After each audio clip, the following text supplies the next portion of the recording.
Music by Priyanshu Singh.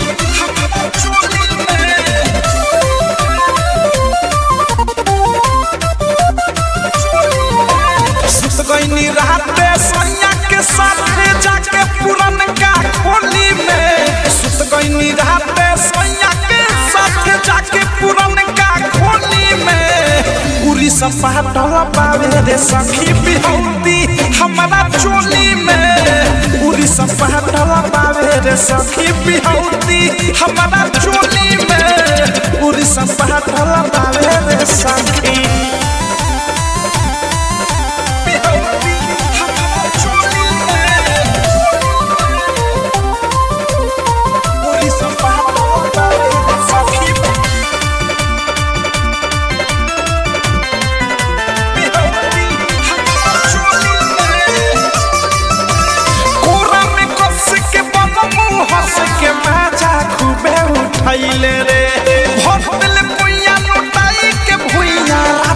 सखी सुस कइले रे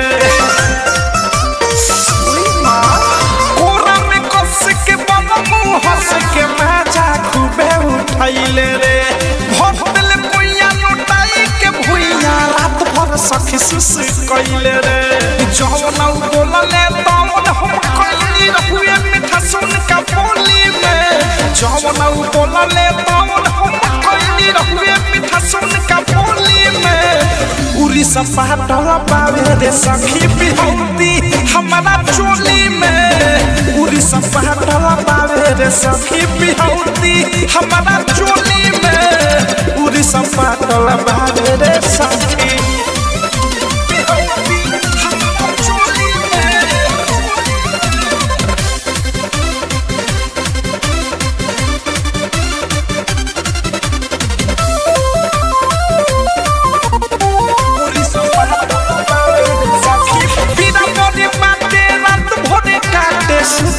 जाता करवाट हो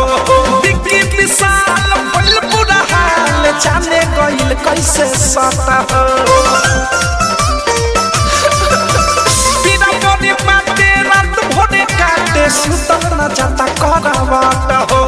बिक्की विशाल पल बुरा हाल जाने गइल कैसे सता हो अवध से प्रेमी अनुराग मुकेश बादशाह जान गइल टोली में